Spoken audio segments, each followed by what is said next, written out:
Assalamualaikum warahmatullahi wabarakatuh.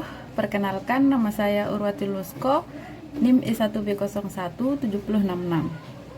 Baiklah, di dalam video ini saya akan menjelaskan jawaban tentang soal ujian akhir semester mata kuliah penelitian pendidikan kualitatif yang sudah dikirimkan beberapa hari lalu. Berikut penjelasannya.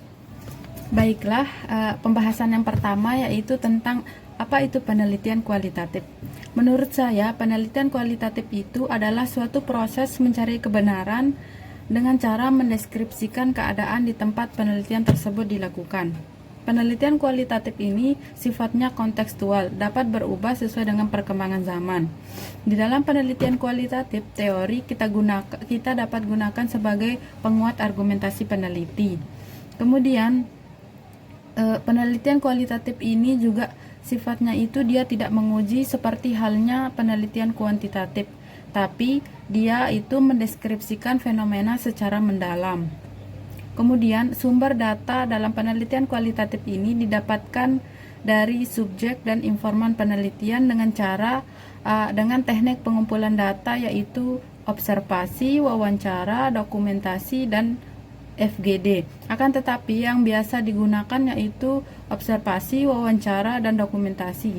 FGD ini sering juga digunakan tetapi di dalam penelitian yang meneliti suatu kebijakan yang sentral. Pembahasan yang kedua yaitu tentang bagaimana cara merumuskan judul penelitian yang tepat. Jadi, seorang peneliti pada saat merumuskan judul penelitian tentunya harus memperhatikan kriteria-kriteria atau syarat-syarat tertentu untuk merumuskan judul penelitian. Yang pertama yaitu judul penelitian yang disusun memuat jenis penelitian. Yang kedua, ada subjek penelitian. Yang ketiga, ada objek penelitian yang ingin dikaji. Yang keempat, tempat di mana penelitian tersebut dilakukan. Yang kelima yaitu kapan penelitian tersebut dilakukan. Jadi syarat-syarat tersebut terbagi menjadi dua, yaitu ada syarat wajib dan ada syarat sunnah. Syarat wajib yang harus dipenuhi yaitu judul penelitian yang disusun harus memuat subjek penelitian dan objek penelitian. Terus kemudian syarat sunnahnya yaitu ada 3. Yang pertama memuat jenis penelitian, terus kapan penelitian tersebut dilakukan, terus yang ketiga itu tempat di mana penelitian tersebut dilakukan boleh dicantumkan dan boleh juga tidak dicantumkan. Contohnya yaitu analisis moderasi beragama sebagai wujud penerapan nilai ketuhanan dan persatuan sila Pancasila masyarakat Desa Lingsar, Kabupaten Lombok Barat. Jadi di dalam judul tersebut terdapat subjek penelitian. Subjek penelitiannya yaitu masyarakat Desa Lingsar. Kemudian objek penelitiannya yaitu tentang moderasi beragama. Terus tempat dilakukannya penelitian tersebut yaitu Desa Lingsar, Kabupaten Lombok Barat.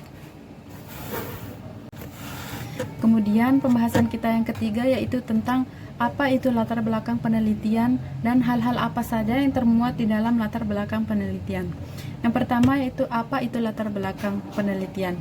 Latar belakang penelitian adalah dasar atau titik tolak untuk memberikan pemahaman kepada pembaca atau pendengar agar memahami apa yang ingin seorang peneliti tersebut sampaikan, apa yang ingin kita sampaikan kepada para pembaca. Kemudian latar belakang penelitian harus disusun sejelas mungkin, bila perlu kita sertakan dengan data atau fakta yang mendukung. Nah, yang kedua, hal-hal apa saja yang termuat di dalam latar belakang penelitian. Yang pertama yaitu kondisi ideal. Kondisi ideal adalah kondisi yang diinginkan atau diharapkan terjadi. Yang kedua yaitu kondisi kenyataan. Kondisi kenyataan ini adalah kondisi yang benar-benar menceritakan suatu keresahan atau masalah yang sedang terjadi. Yang ketiga yaitu memuat solusi. Solusi ini dapat berupa saran singkat atau penawaran penyelesaian konflik yang sedang terjadi tersebut. Kemudian dalam merumuskan atau menyusun suatu latar belakang penelitian, kita harus memperhatikan dasar dalam membuat latar belakang penelitian. Dasar yang pertama yaitu permasalahan. Permasalahan yang kita angkat menjadi suatu masalah penelitian harus memang masalah yang benar-benar penting, masalah yang urgent untuk diteliti. Yang kedua yaitu informasi awal.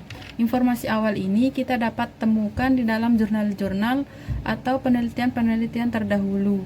Kemudian informasi awal ini juga kita harus mencari data-data berupa fakta-fakta bisa kita temukan dari penelitian-penelitian yang sudah dilakukan oleh badan-badan resmi pemerintahan. Bisa juga kita dapatkan dari observasi ringan. Kita mewawancarai subjek penelitian apa adanya terlebih dahulu untuk mengetahui informasi awal. Yang ketiga yaitu kejadian atau gejala penting. Mengapa suatu gejala tersebut penting untuk diteliti? Apa dampak yang muncul jika gejala sosial tersebut tidak diteliti? Yang keempat yaitu pemecahan masalah. Pemecahan masalahnya ini kita dapat berikan solusi berupa saran singkat atau penawaran penyelesaian konflik yang sedang terjadi dengan cara melakukan suatu penelitian. Kemudian pembahasan kita yang keempat yaitu tentang bagaimana merumuskan rumusan masalah penelitian. Terlebih dahulu kita harus mengetahui apa itu rumusan masalah. Rumusan masalah merupakan bentuk pertanyaan yang dapat memandu peneliti untuk mengumpulkan data penelitian di lapangan. Nah, di dalam merumuskan rumusan masalah penelitian, seorang peneliti harus menempuh beberapa langkah. Yang pertama yaitu menentukan fokus penelitian. Yang kedua, mencari kemungkinan berbagai faktor yang berkaitan dengan fokus penelitian kita, yang dalam hal ini disebut dengan subfokus. Yang ketiga yaitu di antara faktor-faktor tersebut kemudian kita melakukan pengkajian mana faktor yang lebih menarik untuk diteliti dan kemudian kita pilih salah satunya. Yang terakhir yaitu mengkaitkan secara logis faktor yang sudah kita pilih tersebut dengan fokus penelitian kita. Nah, di dalam merumuskan rumusan masalah penelitian, seorang peneliti tentunya harus benar-benar mempertimbangkan secara matang baik itu faktor objektif maupun faktor subjektifnya. Lalu kemudian melakukan evaluasi secara cermat terhadap aspek ontologi, epistemologi maupun aksiologi dari masalah yang kita angkat itu. Sehingga nanti hasil penelitian yang kita lakukan dapat memperoleh tempat dalam bangunan bidang yang diteliti dalam rangka mengisi kekosongan, memantapkan, melengkapi ataupun mengevaluasi hasil penelitian sebelumnya. Kemudian pembahasan yang kelima yaitu tentang apa itu kajian pustaka dan hal-hal apa saja yang termuat di dalam kajian pustaka. Yang pertama yaitu pengertian kajian pustaka. Kajian pustaka adalah seperangkat ide, dalil-dalil, proposisi, ataupun hukum yang menggambarkan fenomena atau kejadian dan atau variabel yang akan kita teliti. Kajian pustaka ini berkaitan dengan kajian teoritis dan referensi lain yang terkait dengan nilai, budaya, norma yang berkembang pada situasi sosial yang kita teliti. Nah, di dalam kajian pustaka terdapat 3 kriteria teori yang dapat digunakan sebagai landasan dalam penelitian. Yang pertama yaitu relevansi. Relevansi ini dia berkaitan dengan kesesuaian teori yang digunakan dengan permasalahan yang diteliti. Yang kedua yaitu kemutahiran. Kemutahiran ini maksudnya yaitu kebaruan teori atau referensi yang digunakan. Dan yang ketiga yaitu keaslian sumber. Jadi maksudnya keaslian sumber ini agar peneliti mengemukakan teori dari sumber aslinya. Kemudian tujuan dari dibuatnya kajian pustaka yaitu agar dapat membantu peneliti menyelesaikan masalah dalam penelitiannya dengan mengacu kepada teori ataupun hasil-hasil penelitian sebelumnya yang relevan dengan penelitiannya tersebut. Kemudian pembahasan yang keenam tentang bagaimana kedudukan teori dalam penelitian kualitatif. Jadi, kedudukan teori dalam penelitian kualitatif dapat digunakan untuk memperkuat peneliti menjadi human instrument, mampu mengenali objek yang ditelitinya, meningkatkan kepekaan peneliti dalam mengenali gejala yang tidak tampak dalam objek penelitiannya. Kemudian memandu peneliti untuk pengumpulan data, mereduksi data, mengkategorikan atau mengklasifikasikan data, dan untuk mengkonstruksi data dalam bentuk pola hubungan antar kategori. Bila peneliti tidak mempunyai banyak bekal teori, maka tentu akan sulit untuk mengkategorikan atau mengkonstruksi data. Kemudian pembahasan yang ketujuh yaitu mengenai apa itu penelitian terdahulu dan apa fungsi dari penelitian terdahulu tersebut. Yang pertama yaitu pengertian penelitian terdahulu. Penelitian terdahulu adalah penelitian yang sudah dilakukan oleh orang lain atau seorang ahli yang berkenaan dengan bidang konteks kajian yang akan kita teliti. Kemudian manfaat dari penelitian terdahulu yaitu yang pertama, penelitian terdahulu ini kita dapat menjadikannya sebagai pisau analisis untuk menganalisis perbedaan antara penelitian kita dengan penelitian terdahulu. Yang kedua yaitu untuk menghindari adanya plagiat atau pengulangan. Yang ketiga, membedakan antara penelitian yang akan kita lakukan dengan penelitian terdahulu, penelitian sebelum-sebelumnya. Yang keempat yaitu untuk mendukung teori yang kita gunakan dalam penelitian kita, tepatnya dalam kajian pustaka bagian konsep dasar. Terus yang selanjutnya yaitu kita dapat mengetahui posisi penelitian kita itu berada dalam konteks mana. Terus yang terakhir, dengan penelitian terdahulu kita dapat mengetahui kekosongan atau yang belum diteliti dalam konteks seperti yang akan kita teliti. Kemudian pembahasan selanjutnya yaitu mengenai apa yang dimaksud dengan kerangka pemikiran dan samakah kerangka pemikiran dalam penelitian kualitatif dengan penelitian yang lainnya. Yang pertama yaitu apa yang dimaksud dengan kerangka pemikiran.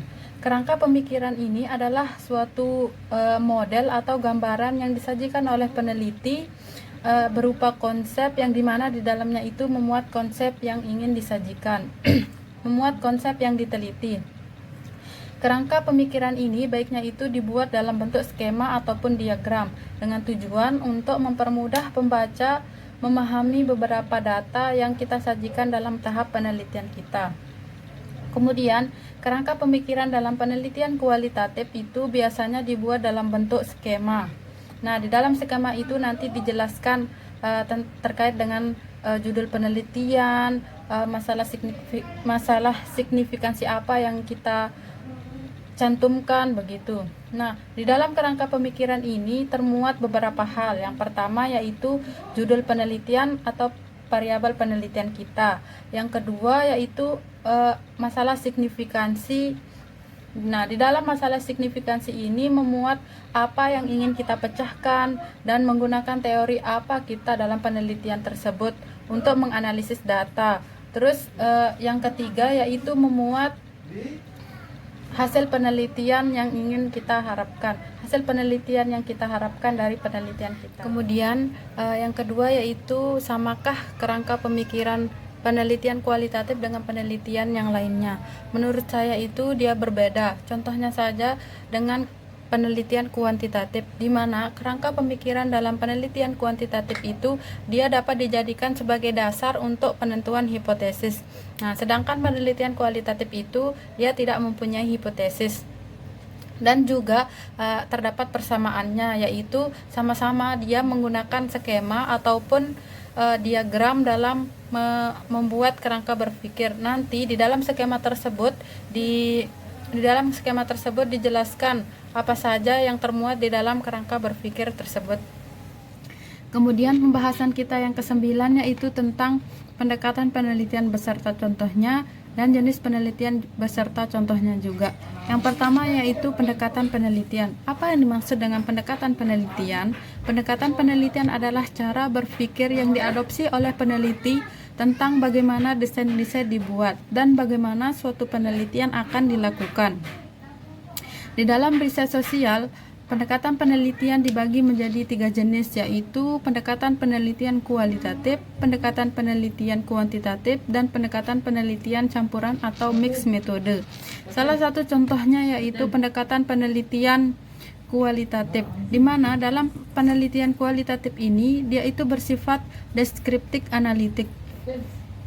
di mana penyajian data dalam penelitian kualitatif ini dia tidak menyajikan dalam bentuk angka-angka, akan tetapi mendeskripsikan fenomena secara mendalam. Kemudian tekanan dalam pendekatan penelitian kualitatif ini dia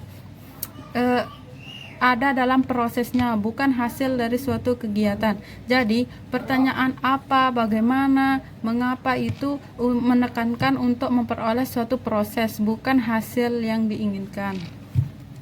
Kemudian yang kedua yaitu tentang apa itu jenis penelitian. Jenis penelitian adalah suatu model yang dapat digunakan oleh peneliti untuk mencari kebenaran dalam penelitian yang dilakukannya. Salah satu contohnya yaitu jenis penelitian studi kasus, di mana studi kasus ini merupakan penelitian yang mendalam tentang individu dalam satu kelompok, satu kegiatan, satu organisasi, atau lain sebagainya dalam waktu tertentu, dengan tujuan untuk memperoleh deskripsi yang utuh dan mendalam dalam sebuah entitas. Kemudian contoh judul penelitian untuk jenis penelitian studi kasus yaitu Pura di antara 1000 masjid, studi kasus antara etnis Bali dan Sasak di Desa Karangtapen, Cakranegara, Lombok Barat. Kemudian pembahasan yang ke-10 yaitu tentang apa itu subjek dan objek penelitian dalam penelitian kualitatif. Yang pertama yaitu subjek penelitian kualitatif.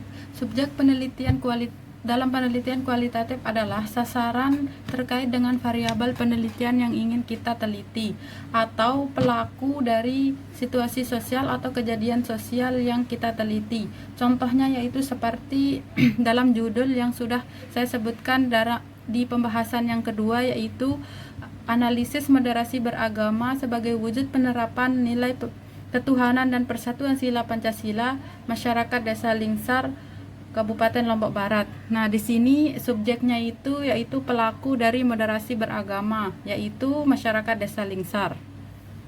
Kemudian objek dalam penelitian kualitatif yaitu variabel penelitian atau keadaan atau situasi sosial yang ingin kita teliti. Salah satu contohnya seperti yang tadi itu, subjek pelaku sosialnya yaitu masyarakat Desa Lingsar, kemudian objek yang akan ditelitinya yaitu moderasi beragamanya.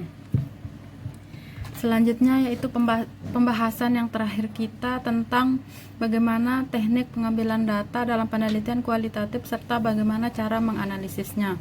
Pertama, teknik pengambilan data dalam penelitian kualitatif itu secara umum dibagi menjadi 4. Yang pertama yaitu ada observasi, wawancara, dokumentasi, dan FGD.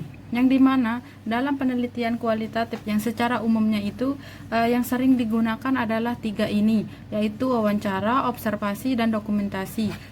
Ketiga teknik ini dia saling berkaitan karena di dalam penelitian kualitatif itu kita tidak cukup mengumpulkan data menggunakan teknik observasi saja. Diperlukan juga metode yang dua ini untuk memperkuat atau menghasilkan data yang secara mendalam, seperti yang diinginkan dalam penelitian kualitatif.